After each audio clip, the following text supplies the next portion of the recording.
My name is Imani Carter. And before I tell you who I am now, I need to tell you something that still makes my hands shake when I say it. The man who promised to love me, protect me, and grow old with me, was secretly drugging me for 7 months and selling videos of my unconscious body to other men. And it all started with one little vitamin he said was good for my health. If you're watching this right now, please don't click away. I know there are a lot of other videos you could be watching, but this one might help you notice something in your own life, or in the life of someone you care about.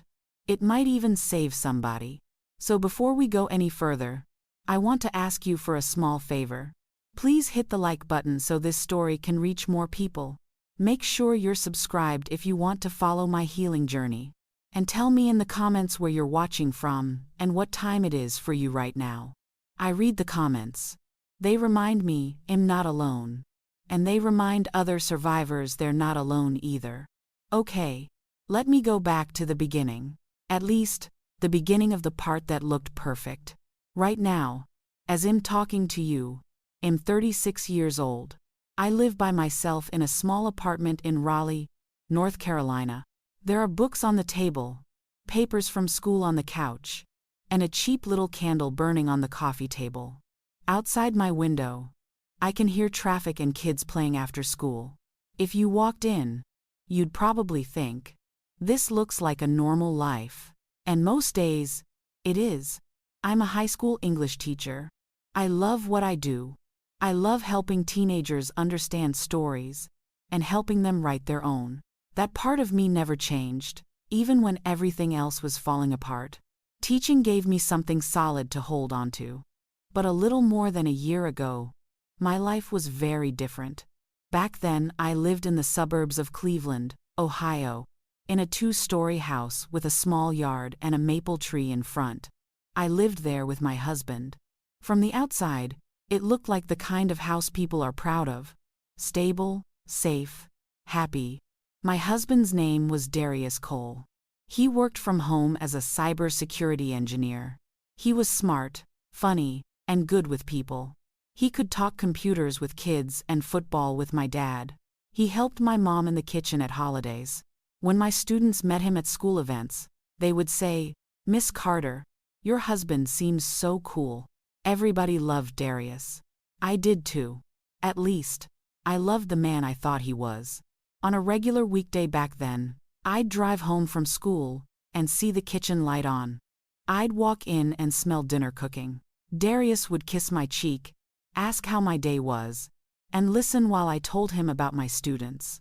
We'd eat, watch a show, fold laundry, talk about weekend plans. It was quiet, simple married life.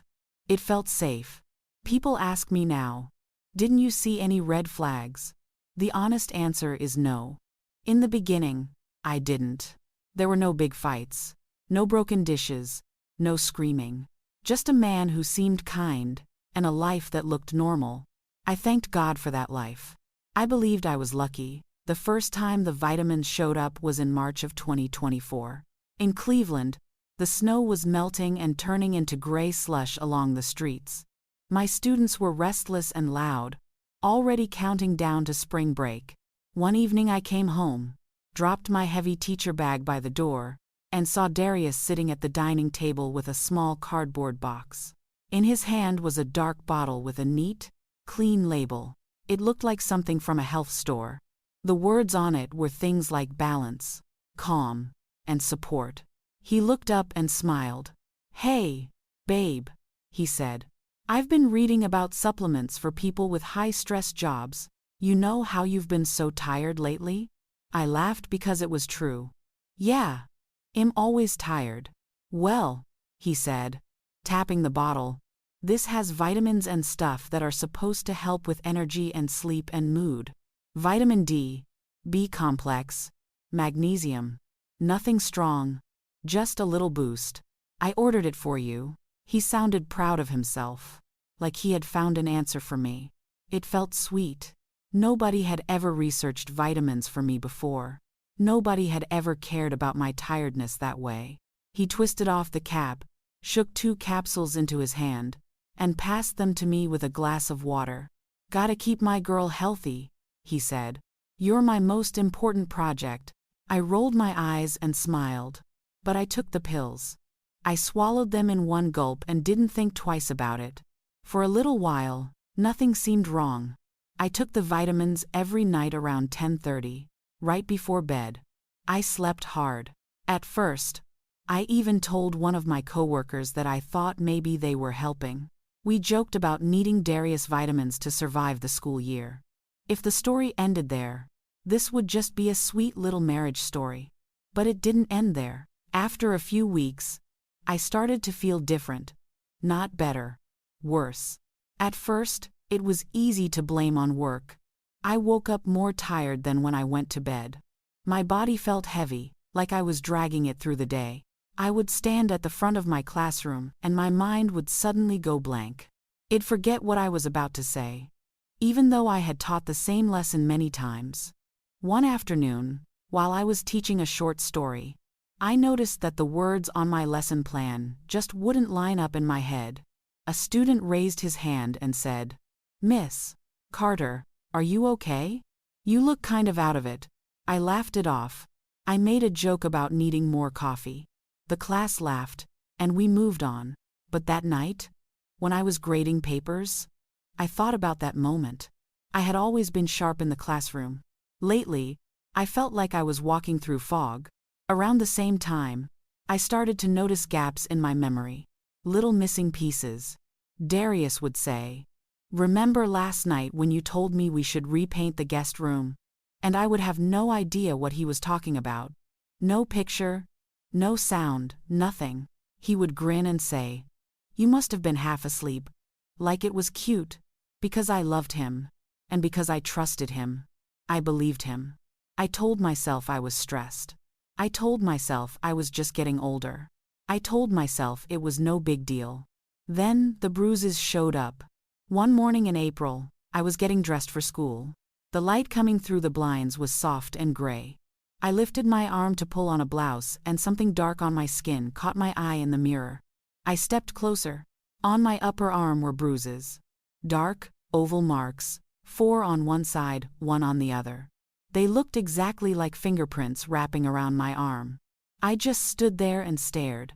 I turned my arm, touched the bruises. They were tender. I tried to replay the night before in my head. I hadn't fallen. I hadn't bumped into a door frame. I hadn't carried anything heavy. The night before had been normal. Dinner, TV, dishes, vitamins, bed. A small voice inside me whispered, "Something is wrong." A louder voice answered, "Don't start. You're tired. You're clumsy. You probably hit something and forgot. You know you've been forgetful." When Darius walked into the room, I forced myself to sound casual. "Hey, look at this," I said, holding up my arm. I must have done something in my sleep. He walked over, frowned, and brushed his fingers lightly over the bruises. "Wow, that looks bad," he said. His eyes were full of concern. "Maybe you're anemic or something. You've been really tired. You should see a doctor. I'll set up an appointment." He sounded caring, responsible, exactly like the good husband everyone thought he was. So I nodded. "Okay," I said. "Maybe you're right." Looking back now, I know that was one of the most dangerous sentences I ever agreed with. Maybe you're right. My body was trying to talk to me through the exhaustion, through the blank spaces in my memory, through those fingerprint-shaped bruises. But every time it spoke, I let someone else explain it away. I let Darius tell me what was happening to me, and I trusted his version more than I trusted my own. Standing there in that bedroom in Cleveland, staring at my arm in the mirror, I had no idea I was looking at the first visible sign of a crime. I thought it was just a weird bruise on a busy morning. If you're still here with me, I want to ask you something.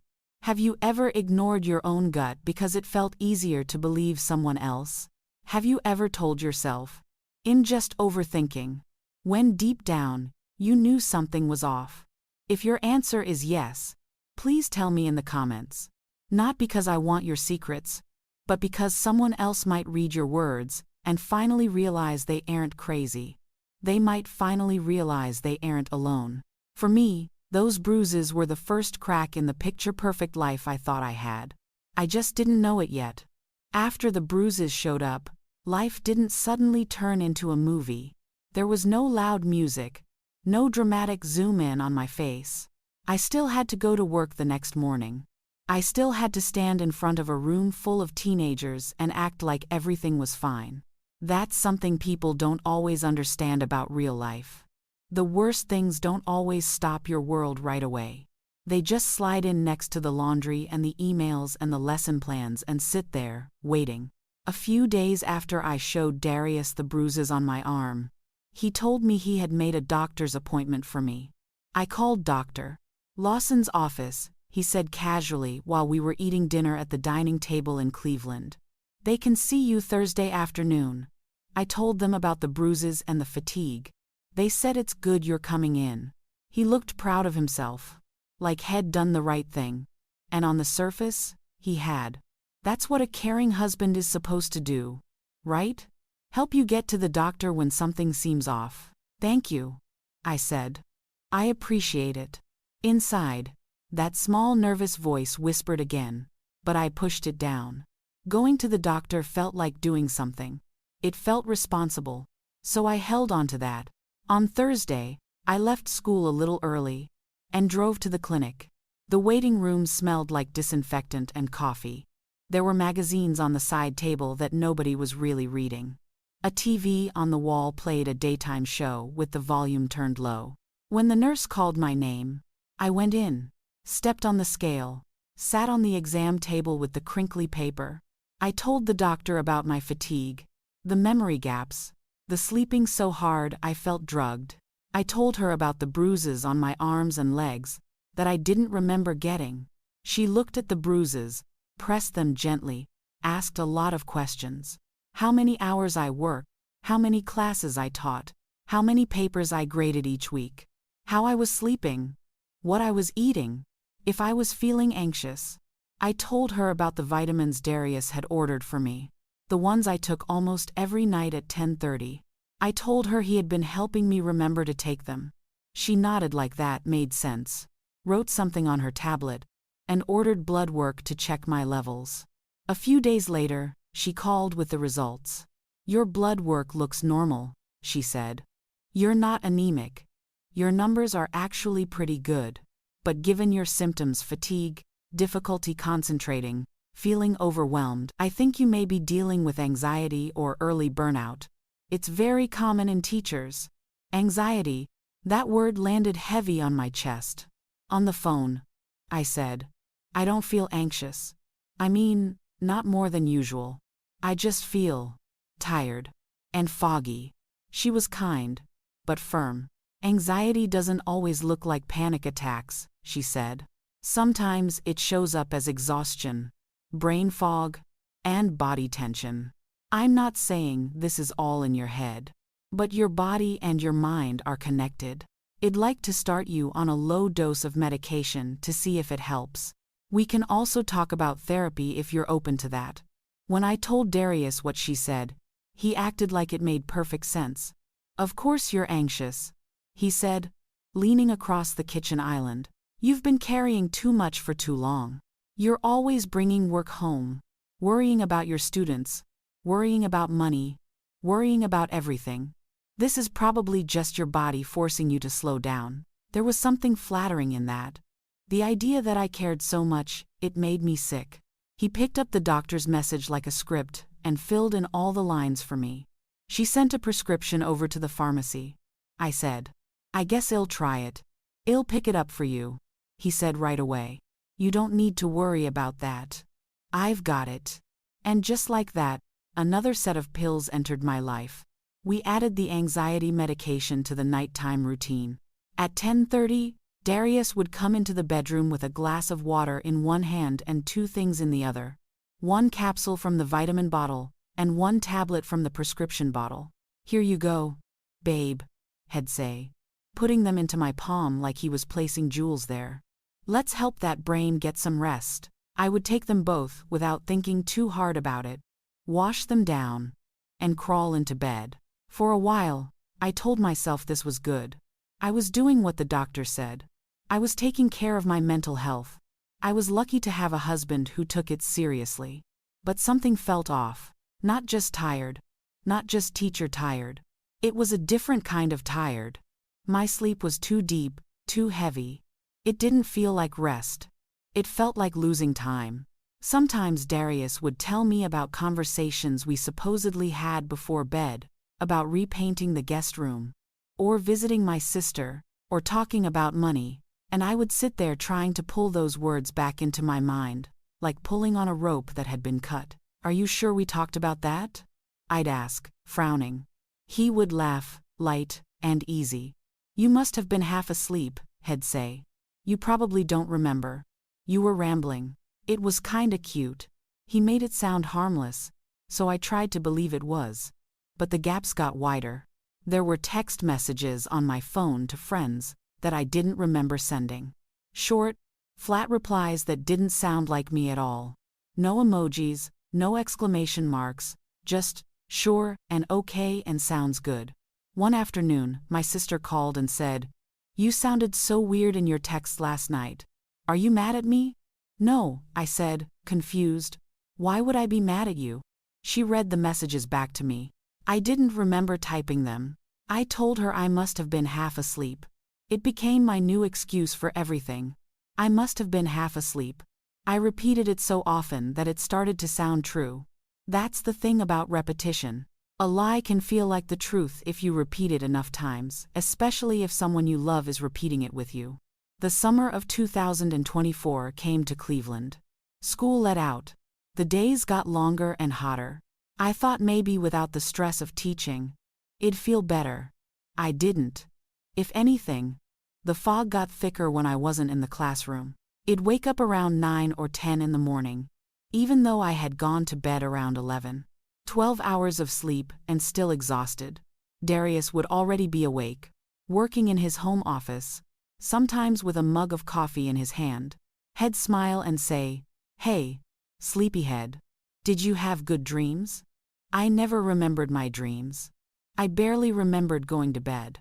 On good days, I'd get dressed, put on some makeup, go run errands, meet a friend for lunch.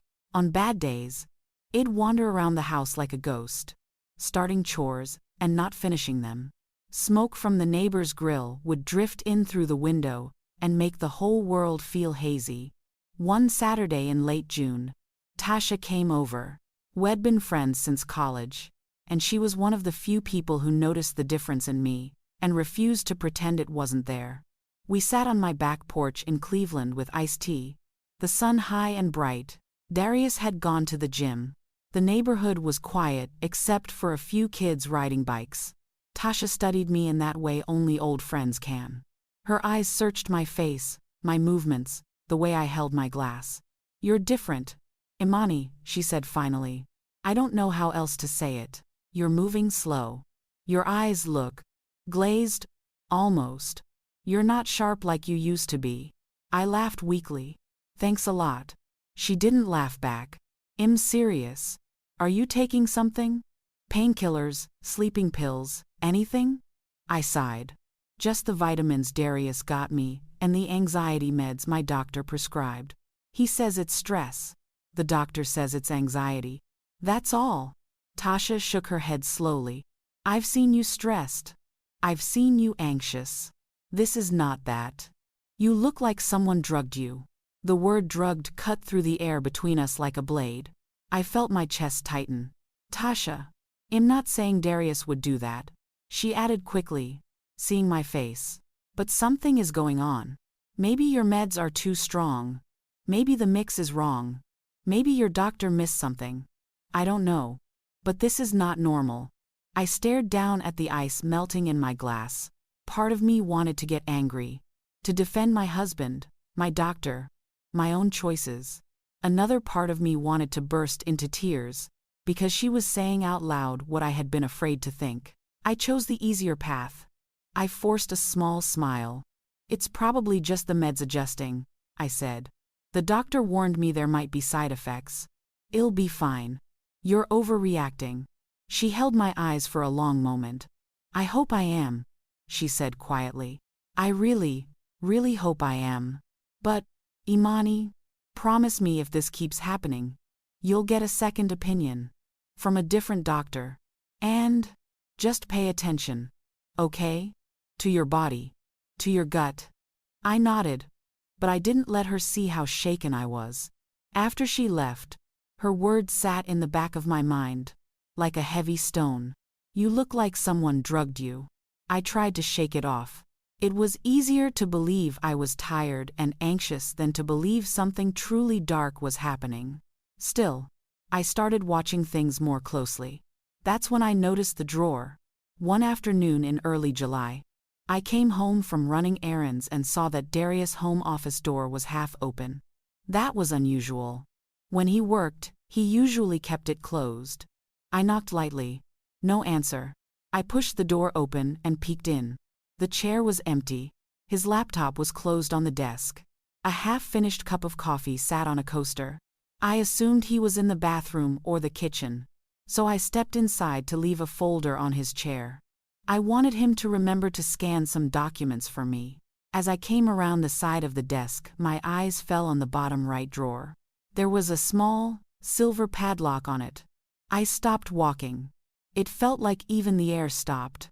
We had lived in that house for 3 years. I had dusted this room, vacuumed under this desk, opened those drawers to put in printer paper and extra cables.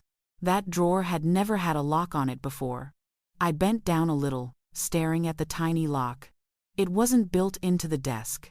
It was one of those clip-on hasps people buy when they want to start locking something that wasn't locked before. In any other situation, it could have been nothing. People lock files all the time. But in that moment, with the bruises on my arms, the memory gaps, the heavy sleep, the echo of Tasha's words, it didn't feel like nothing. It felt like a door being shut in my face. My heart started pounding. I reached out and touched the lock with my fingertips, as if that would tell me what was inside. That's when I heard footsteps coming down the hall. I straightened up fast and stepped away from the desk. Darius walked in, drying his hands on a towel. "Oh hey," he said, surprised. "Didn't know you were home already." "I just got in," I said. I tried to keep my voice light, my face neutral. "I was going to leave these papers on your chair." He glanced at the folder in my hand, then at me, then at the desk. For a split second, his eyes flicked to the drawer with the lock. The movement was small, but I saw it. Something in my stomach turned over. "What's with the lock?" I asked, pretending to be casual. "I don't remember seeing that before." He shrugged, walked around me to his chair, sat down, spun the lock between his fingers like it was no big deal. "Oh, this thing? New client," he said. "They're extra paranoid about their data, so I have to keep some physical backups locked up. Company policy. Boring stuff. You'd fall asleep if I explained it." He chuckled. The explanation sounded reasonable. Logical. "Hello. I'm delighted to assist you with our voice services. Choose a voice that resonates with you, and let's begin our creative audio journey together." In the hallway, I leaned against the wall for a moment and let the strange feeling wash over me. I told myself again and again that I was being paranoid, that every married couple has private things, that a locked drawer doesn't automatically mean something evil. But that night, when Darius handed me my pills and my vitamins, I looked at them longer than usual. I turned them over in my palm before putting them on my tongue. He watched me, his eyes soft but alert. "Open," he said, almost playfully. When I swallowed. "Let me see. You know you forget sometimes." He smiled like it was a joke. I opened my mouth like a child at the doctor. He leaned in, checked, nodded. "There we go," he said. "Good girl." Something about those words made my skin crawl, even though I couldn't have told you why. A few weeks later, in late July, the moment came that I can't ever forget, no matter how hard I try. It was a Tuesday night. I remember because on Tuesdays, I usually stayed up a little later to plan lessons for the next week, even during summer, just out of habit. That night, though, I was more tired than usual. My limbs felt heavy, my head thick. Darius brought me my glass of water and my pills at the usual time. 10:30. Here you go, babe, he said, sitting on the edge of the bed. You had a long day. This'll help you rest. I swallowed the pills, lay back on the pillow, and let him tuck the blanket around me. He kissed my forehead and turned off the lamp. The last clear thing I remember is the red numbers on the alarm clock glowing 10:42. Sometime later, I don't know how much later, I became aware of voices in the hallway. I was floating in that strange space between sleep and waking, where you can hear things but your body feels far away. My eyes were closed. My body felt like it was pinned to the mattress. I heard Darius' voice, low and serious. Yeah, Tuesday night. Same price as before. There was a pause, a muffled sound on the other end of the phone. She'll be out cold, Darius said. She always is. Don't worry. Out cold. Those two words sliced through the fog in my brain like a sharp light. My heart started beating fast, but my body didn't respond. My legs wouldn't move. My arms wouldn't lift. My tongue felt thick and useless in my mouth. I wanted to sit up. I wanted to shout. Who are you talking about? Who is coming? What are you doing? But I lay there like stone. There were more words. Bits and pieces. Money. Time. Back door. Basement. I couldn't catch all of it. I just remember the tone. Calm. Confident. Like he was talking about a business meeting. Not about his wife supposedly asleep in the next room. I tried to move again. I tried to roll over, to reach for the lamp, to do anything. Nothing worked. It was like being trapped inside my own body, fully aware, and completely helpless. The fear I felt in that moment is hard to explain. It wasn't the sudden jump scare fear you feel in a movie. It was a deep, slow fear, like ice forming around your heart, one layer at a time. Fear that said, if you can't move, you can't stop whatever is going to happen next, and you can't even prove it happened at all. At some point, the darkness pulled me under again. The voices faded. The hallway went quiet. My mind slid away. In the morning, I woke up like nothing had happened. Sunlight came through the curtains. The alarm clock said 8:37. My head pounded. My mouth was dry. Darius was in the kitchen, making coffee, humming along to some song on the radio. For a few minutes, I lay there trying to decide if I had dreamed it. The phone call. The words, "Shall be out cold." The talk about Tuesday night and price and back door. Maybe it was just a nightmare mixed with memories of some crime show playing on TV. It had to be a dream, I told myself. It had to be. Because the other option that my husband was talking about me, drugging me on purpose and planning something with another man was too big, too ugly to fit into the life I thought I had. I got out of bed on shaky legs, washed my face, brushed my teeth, went to the kitchen. "Morning, babe," Darius said, smiling. "You slept like a rock. How do you feel?" I looked at his face. The face I had kissed, trusted, called my safe place for years. He looked the same as always. Nothing in his eyes gave him away. Okay, I said. He handed me a mug of coffee. "Good. We've got that cookout at your parents' next weekend. Remember? You don't want to be dragging yourself around." I nodded, took a sip, and swallowed my questions with the coffee. All day, the memory of the phone call clung to me like smoke. Every time I tried to brush it off, it wrapped tighter around my thoughts. If you've ever had a feeling that something is wrong but everyone around you is acting like everything is normal, you know how crazy-making that is. You start to doubt yourself, not the situation. You start to think, maybe it's just me. Maybe I'm broken. That's where I was. I told myself a story that was easier to believe. I was anxious. I was over-medicated. I had a bad dream. Darius would never. I was lucky to have him. I needed to be grateful, not suspicious. So I pushed the memory of that late-night phone call down into the dark corners of my mind. I didn't know it yet, but that moment lying in my own bed, listening to my husband tell someone I would be out cold, was the line. The edge. The place where my soul knew the truth, even when my brain refused to see it. Later, when everything came out, I would look back and realize, my body, my gut, my spirit had been trying to warn me long before the cameras ever did. At that time, though, I did what so many of us do. I chose the story that hurt less in the moment.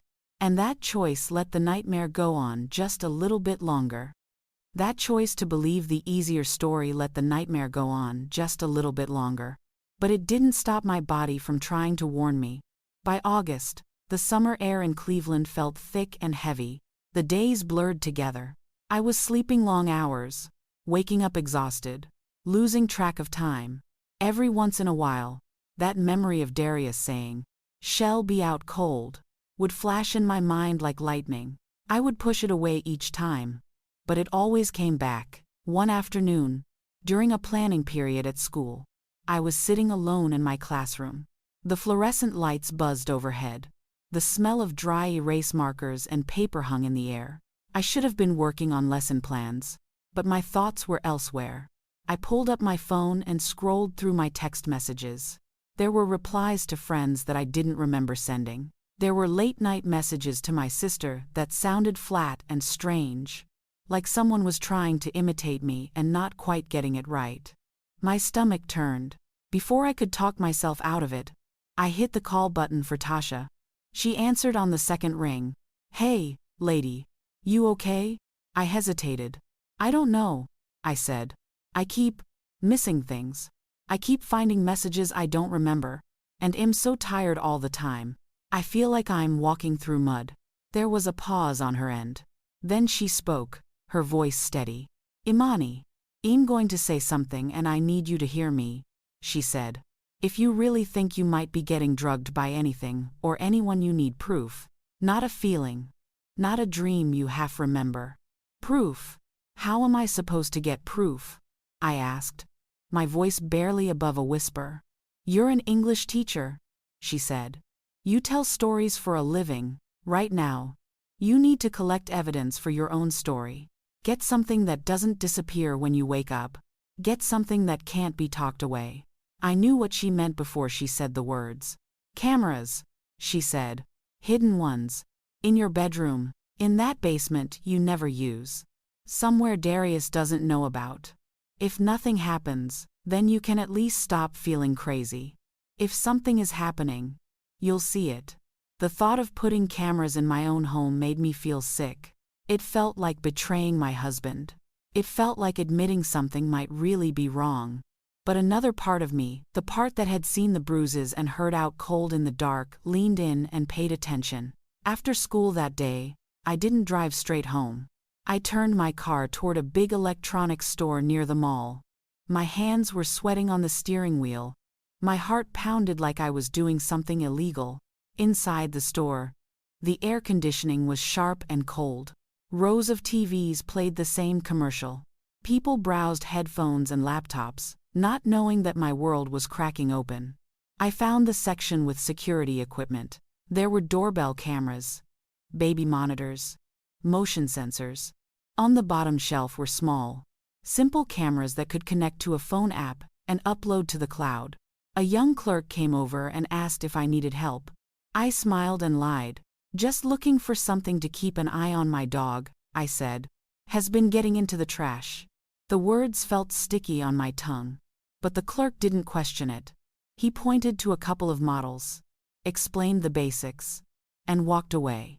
I picked 2 small cameras that could blend into a room without standing out. I paid in cash. No receipt on the credit card. No email sent to our shared account. I walked out of that store with a plain plastic bag and a knot in my stomach.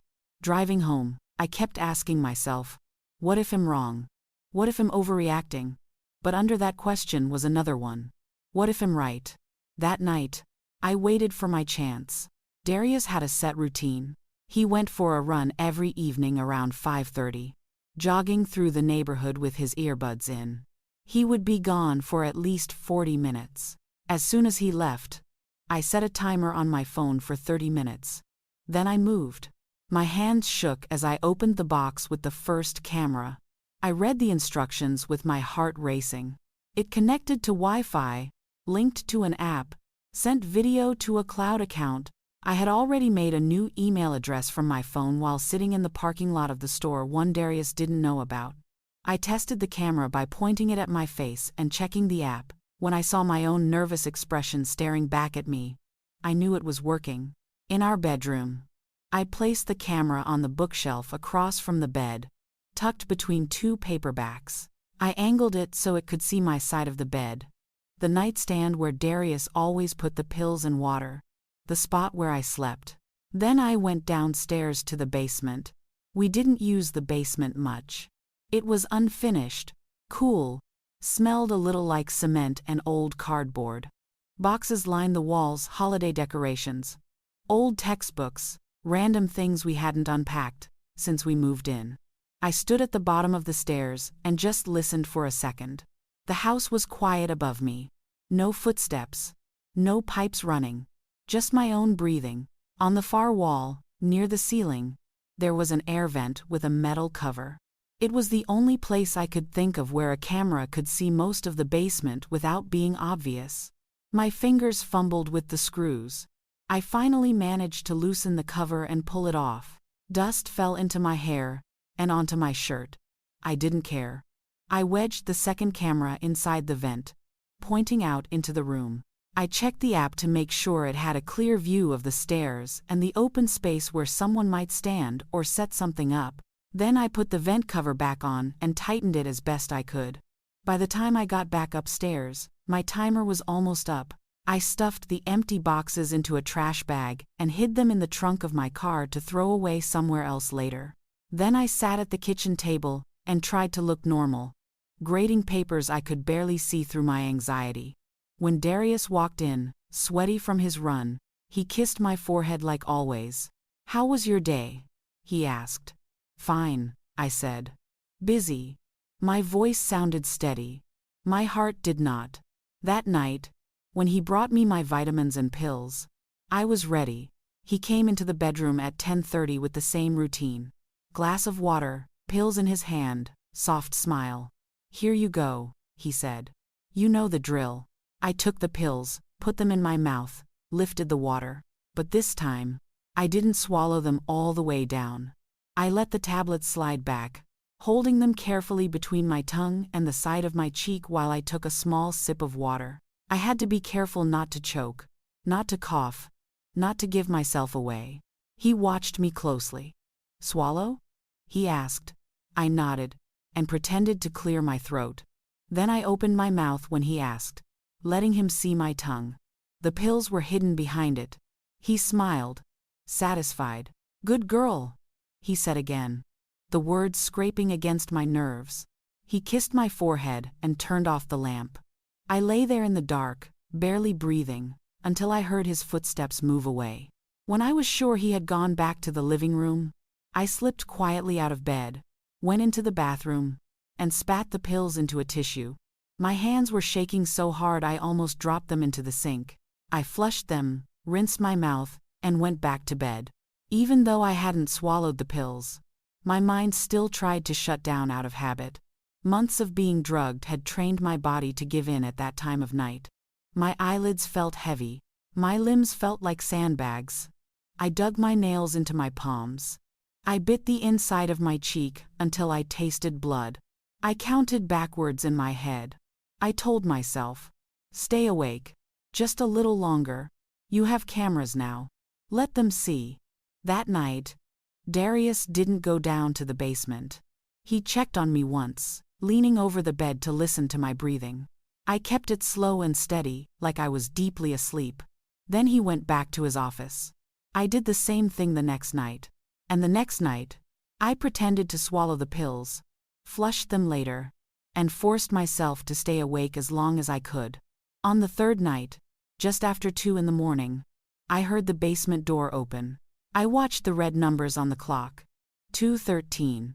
My heart hammered. I listened to his footsteps going down the stairs, one by one, the old wood creaking softly. I didn't follow him this time. I stayed in bed, staring at the dark ceiling, trusting the camera hidden in the vent to do what I couldn't.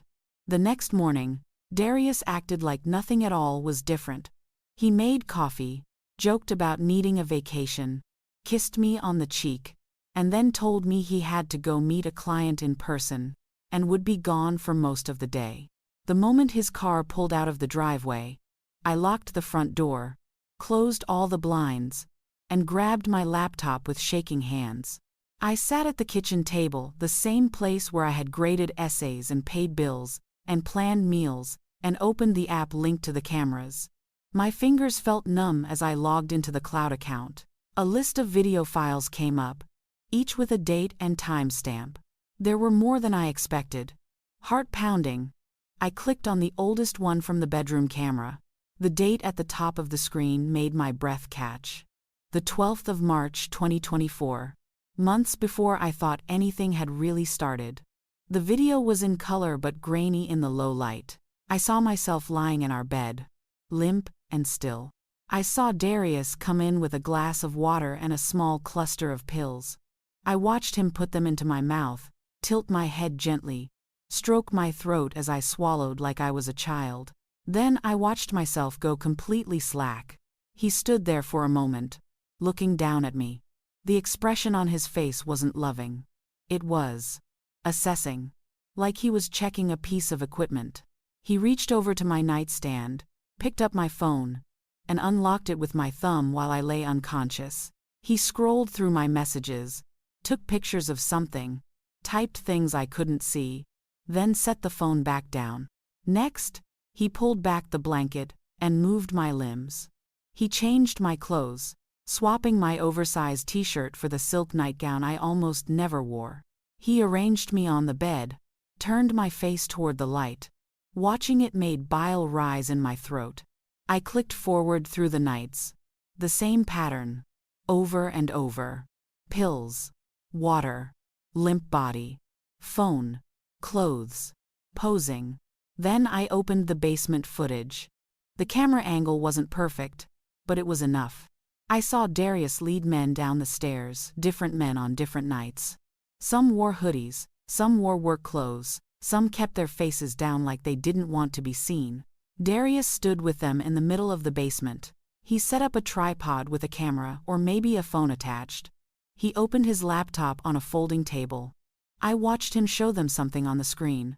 Even from far away, I could tell from their faces that whatever they were looking at excited them. One man laughed and shook his head like he couldn't believe his luck. Another rubbed his hands together. A third man took out his wallet and counted out cash into Darius' hand. I didn't need to see the images on the laptop to know what they were. I knew. They were looking at me, at my unconscious body, in my bed, in my home, posed like a doll. They were paying my husband for access to images and videos of me that I had never agreed to, never even known existed. My own husband. I clicked through more files, my vision blurring.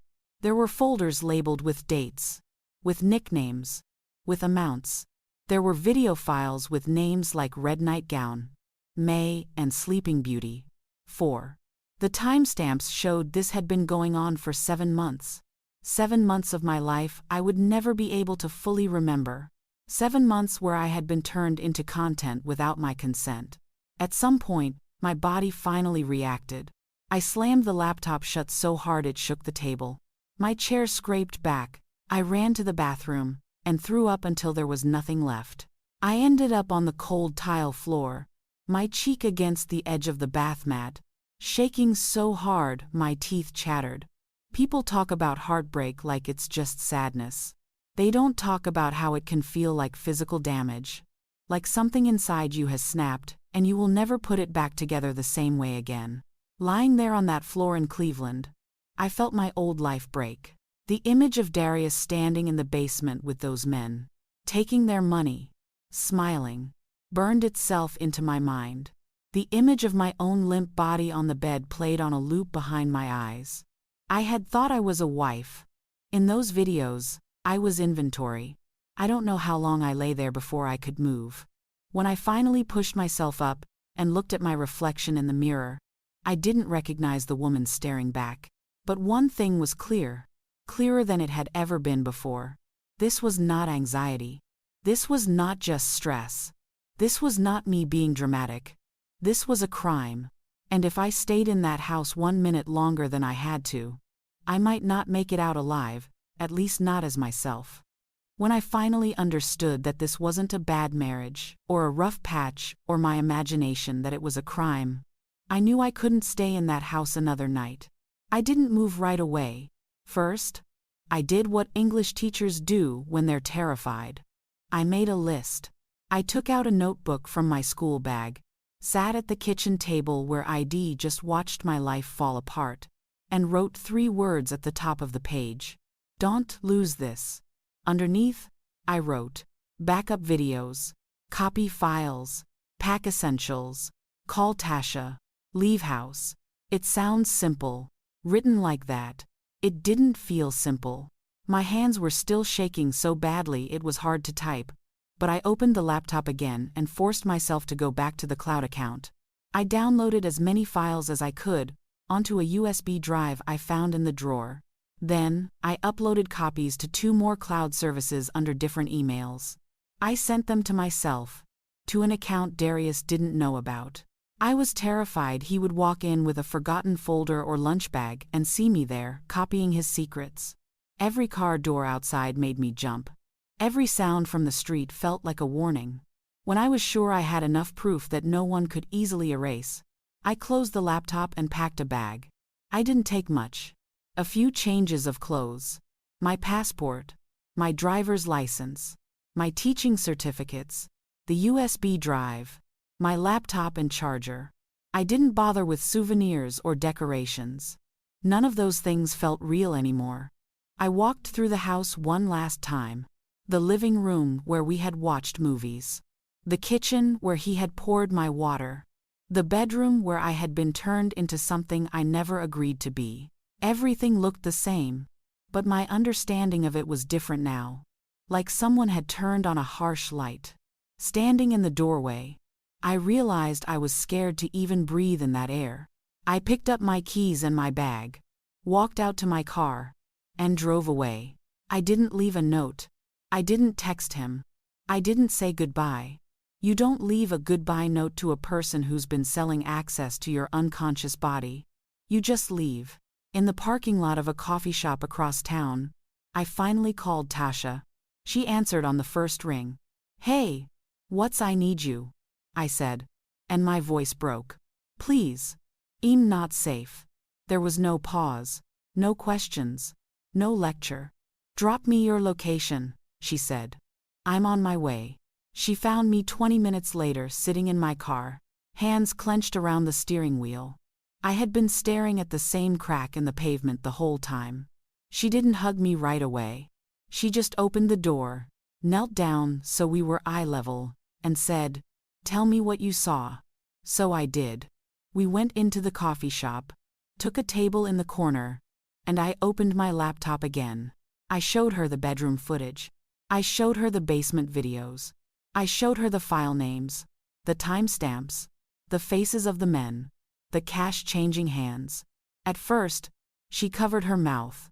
Then her hands curled into fists on the table. "Imani," she said when the words finally came, "we're calling the police. Now. Not tomorrow. Not later. Right now." "What if they don't believe me?" I whispered. "What if they think I knew? What if they say it's our business? A marital thing. Not a crime." Tasha leaned in until I had no choice but to look at her. "You have video of him drugging you," she said slowly. "You have video of strangers paying him in your basement. You have video of him going through your phone while you're out cold. They will believe you. And even if they don't at first, we will make them. You are not going to try to survive this alone." She said it with so much certainty that I borrowed a little of her strength. Like all good friends, she loaned me a backbone when mine had turned to dust. We went to her house instead of the police station. She said she wanted me somewhere familiar and safe while we waited. Then she called the non-emergency police number and explained that her friend needed to report a serious crime involving drugs and sexual exploitation. Officers came faster than I expected. 2 women and 1 man came into Tasha's living room and sat down with us. One of them introduced herself as Detective Monique Harris. She had calm eyes and a firm voice, the kind of voice that makes teenagers tell the truth. "Imani," she said, "I'm going to let you tell me what's going on in your own words. Take your time. We're not in a rush." So I told my story again. "Hello, I'm delighted to assist you with our voice services. Choose a voice that resonates with you, and let's begin our creative audio journey together." "Imani," she said, "what your husband has done is not a misunderstanding. It's not a private marital issue. It's multiple crimes: drugging without consent, sexual exploitation, distribution of intimate images, possibly trafficking-related charges. Depending on what we find, you did the right thing by coming forward. We're going to take this very seriously." The words "take this very seriously" washed over me like warm water and cold water at the same time. I had been so afraid of being dismissed that being believed felt almost unreal. "Right now, our first priority is your safety," she continued. "You're not going back to that house. Well, work on getting you an emergency protective order so he can't legally come near you. We're also going to apply for a warrant to search the residence and seize any electronic devices, hard drives, and substances like the pills you mentioned." She explained each step carefully, like she knew my brain was working through fog. She didn't talk down to me. She didn't rush me. For the first time in months, I felt like an adult in my own story again. That same day, they started the paperwork for a protective order. Within hours, a judge signed off on it. Darius was legally barred from contacting me, or coming near me, or Tasha's house. The next morning, while I sat on Tasha's couch holding a mug of tea I couldn't bring myself to drink, Detective Harris called to tell me they had executed the search warrant. "We found a locked drawer in his office," she said. "Just like you described. It contained multiple external hard drives, USBs, printed lists of usernames, and what appear to be payment records, including cryptocurrency transactions. We also seized the vitamins and pills from your home. They'll be sent to the lab for testing. You did very well preserving that bottle. Later, the lab report would confirm what my body already knew. Those capsules were not vitamins. They contained a sedative and a drug commonly used in sexual assaults. No magnesium. No B complex. Just poison wrapped in a health label." Darius was arrested the same afternoon outside an office building where he sometimes met clients. I wasn't there, but Detective Harris told me he tried to argue, then tried to pull away. They cuffed him in the parking lot in front of his coworkers. 2 days after his arrest, my phone rang with a number I didn't recognize. I answered, without thinking. "Imani," a familiar voice said. "Baby, thank God you picked up." My stomach dropped. Darius. He sounded almost like himself. Calm, a little hurried, like he was late for a meeting. "Listen," he said. "This is all a misunderstanding. You don't know the whole story. The police are blowing this out of proportion. I can explain everything, if you'll just talk to me." I could hear voices in the background, metal clanking, someone calling out. Jail sounds. For a second, old habits kicked in. The part of me that used to smooth things over, give him the benefit of the doubt, started to speak. Then I saw the image of myself on that screen again, my limp body being posed like a doll. I saw the cash changing hands. I heard his voice saying out cold. "No," I said, my voice flat. He kept going, words tripping over one another. "I never let anyone touch you," he said. "I swear, Imani. It was just pictures and videos. That's it. Nothing more." I was going to stop. We were in debt. And we were not in debt, I snapped. We had a mortgage and some student loans. That's it. Don't you dare use money as an excuse for what you did to me. He was quiet for a beat, then shifted. "You're my wife," he said, his tone turning sharp. "You're supposed to stand by me. I took care of you. I did everything for you. You owe me." I cut him off. "I don't owe you anything," I said. My voice was shaking, but I didn't lower it. You drugged me. You turned my body into a product. You sold pieces of me to strangers while I slept. You don't get to call me baby and pretend this is some small mistake. I hope you spend every single day in there remembering exactly what you did." Then I hung up. He tried to call again. I blocked the number. Under the protective order, he wasn't supposed to contact me at all. Later, his lawyers would get in trouble for that call. I was just glad I had shut the door. The legal process that followed was long and ugly.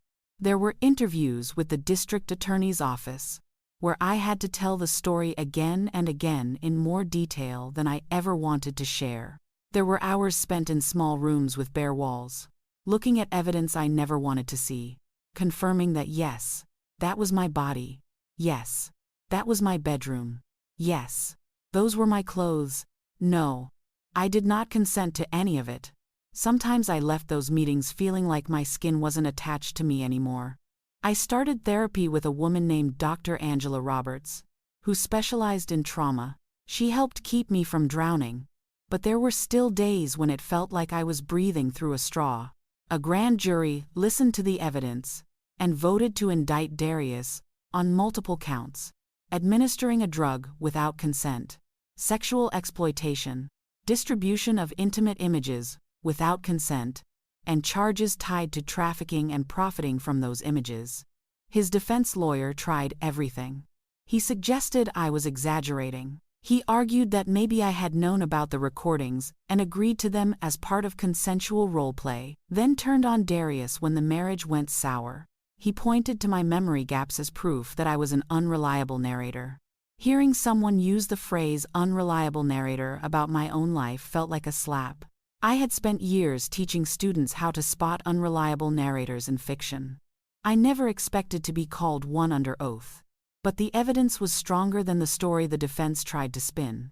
The lab results on the pills, the videos from the cameras, the files on his hard drives, the customer lists, the payment records, the messages between Darius and the men who paid him, where he described me as always knocked out and never a problem. The prosecutor, a woman named Vanessa King, laid it all out clearly. She didn't just talk about what he did. She talked about what it meant. The betrayal, the violation of trust, the way he had turned the most intimate parts of our marriage into a marketplace. The trial took months to prepare and about a week to present. I had to sit in the courtroom with Darius a few feet away, wearing a suit like he was still the man people used to admire. I had to take the stand and answer questions about my sleep, my body, my sex life, my mental health. Some days I felt like I was being cut open in front of strangers. But every time I thought I couldn't do it anymore, I remembered something, Dr. Roberts told me. Telling the truth about what happened to you is not the same as reliving it. It's reclaiming it. When all the evidence had been shown and all the arguments made, the jury went out to deliberate.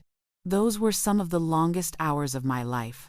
I sat in the hallway with Tasha on one side, my mom on the other, and my hands wrapped around a cup of cold coffee I never drank. We didn't talk much. What was there to say? Finally, the bailiff called us back in. The jurors filed in and took their seats. The foreperson stood up.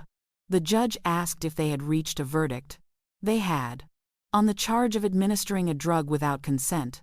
How do you find the defendant? Guilty. On the charge of sexual exploitation? Guilty. On the charge of distribution of intimate images without consent? Guilty. Count after count. Guilty. Guilty. Guilty. With each word, I felt something inside me unclench. Not joy.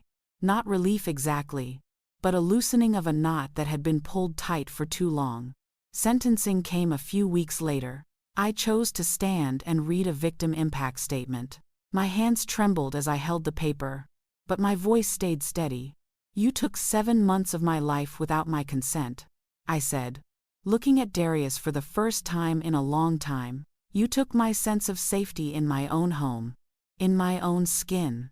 You made my body a crime scene while you put on the costume of a loving husband.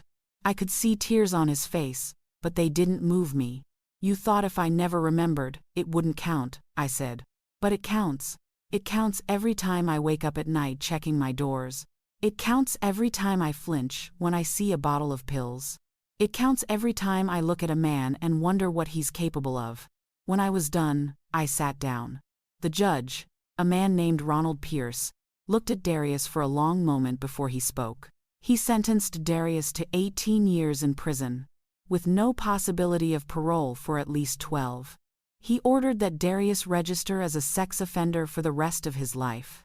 He talked about abuse of trust, about marital vows, about how using someone's love as a weapon made the crime even worse. 18 years. It wasn't enough to give me back what I had lost. Nothing could do that, but it was something. It was the system saying, we see what happened, we name it, we punish it.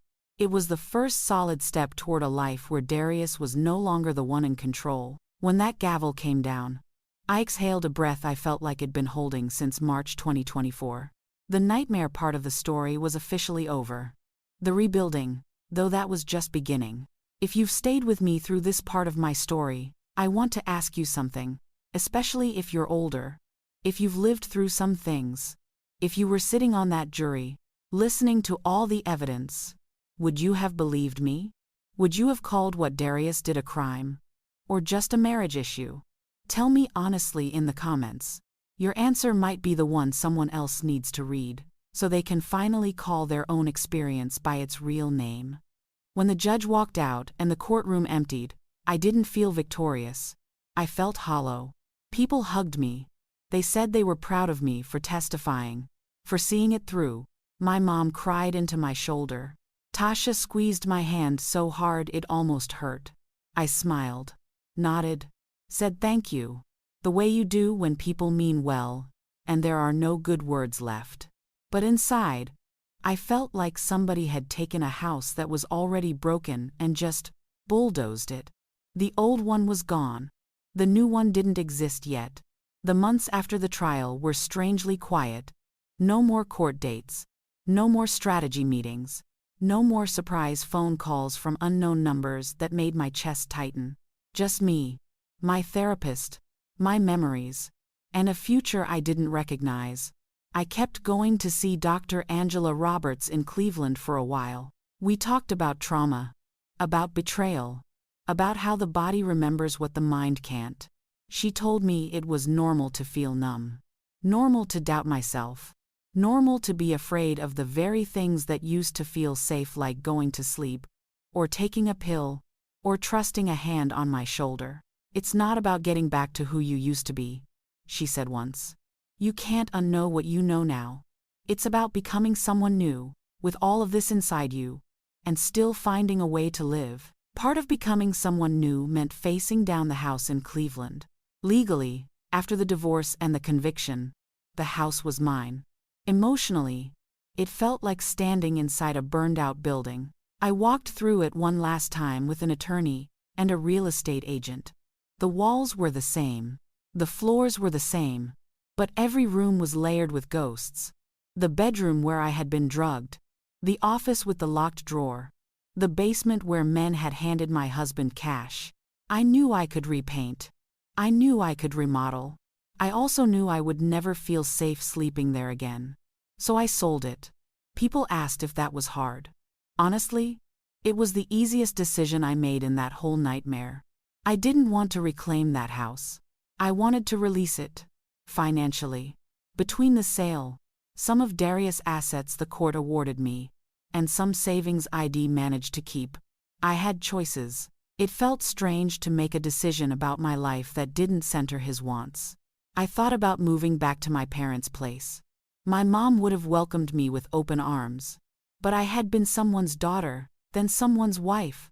For a long time, I needed to see who I was when I was just me. That's how I ended up in Raleigh, North Carolina.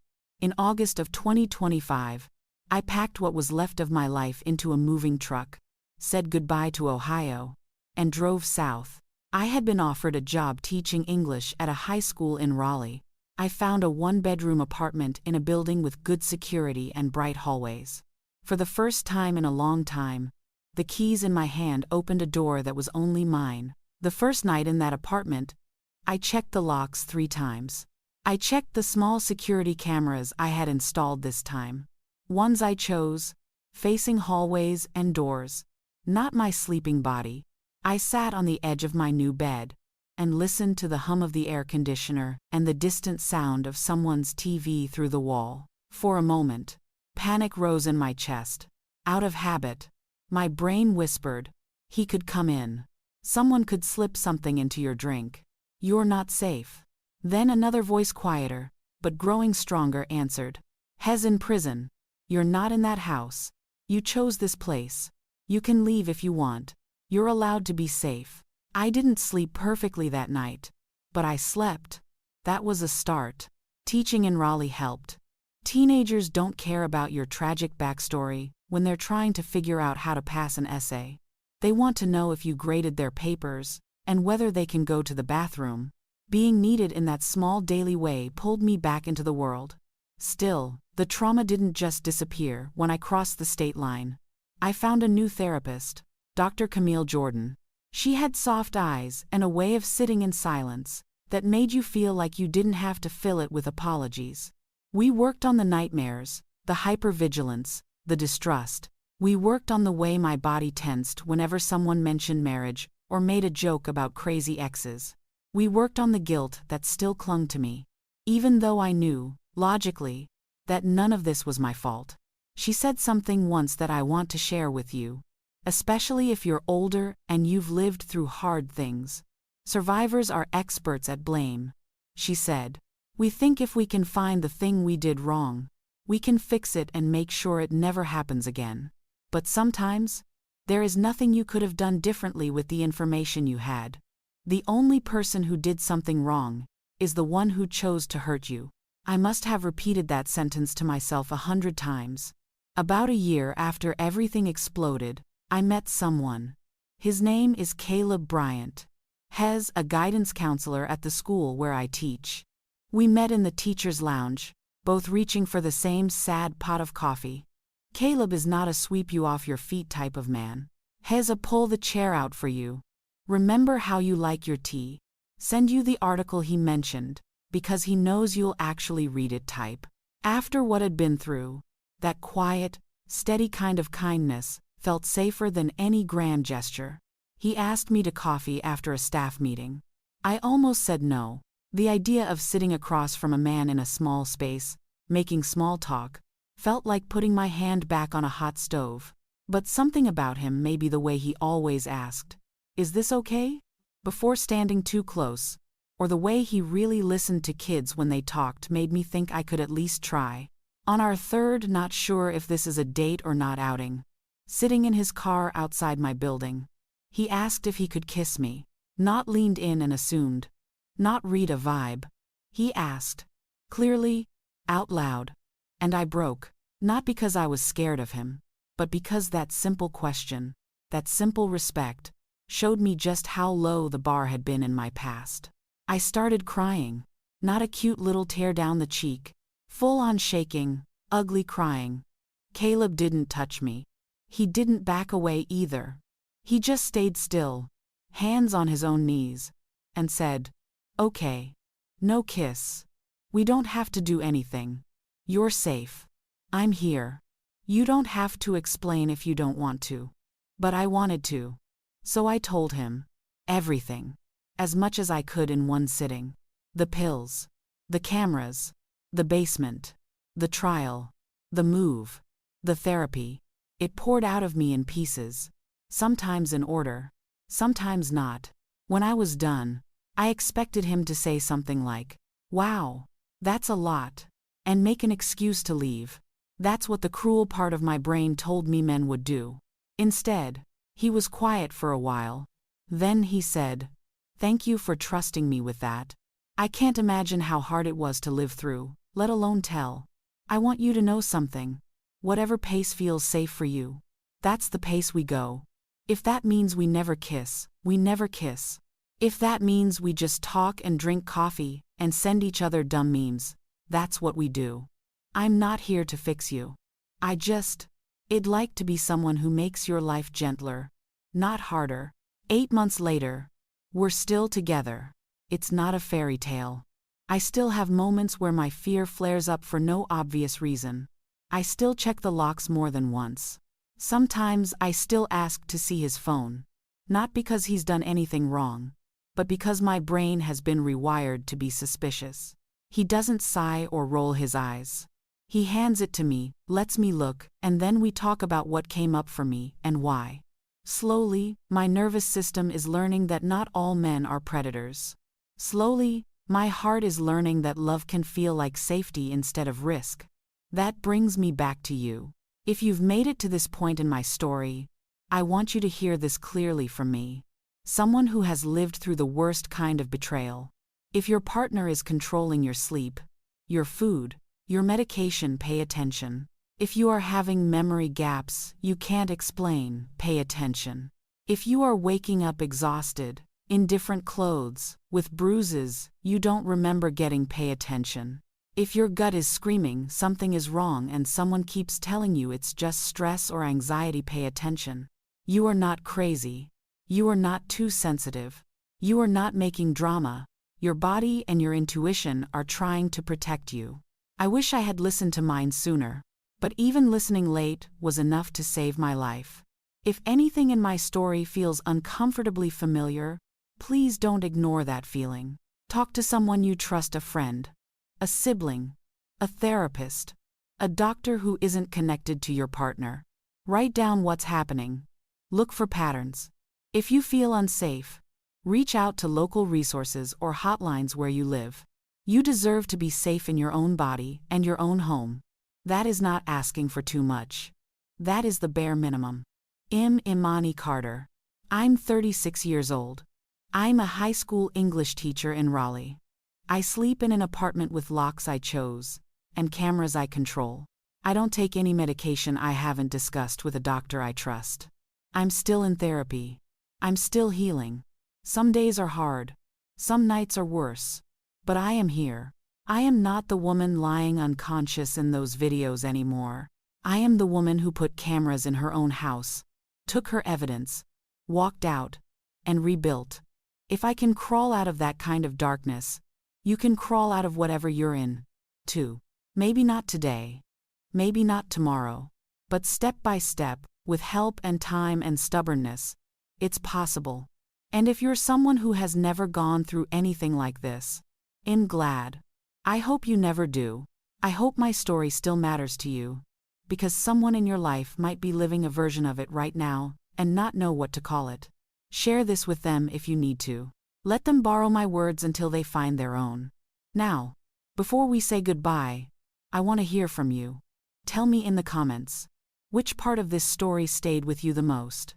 What would you like me to talk about next? Therapy, dating after trauma, going back to work, or something else entirely? Your comments don't just help me.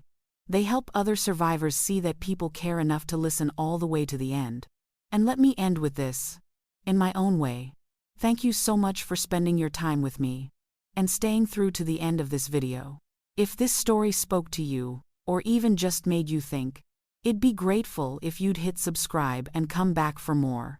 If there was something that didn't sit right with you, or you felt I could have told better, please drop it in the comments. Your honest thoughts help me grow. And even if you still don't feel like this was your kind of video, tapping the like button lets me know you were here and gives me a chance to learn what works and what doesn't, so the next one can serve you better. Thank you again for watching all the way through. When you're ready, you can click on the end screen and keep going with another story.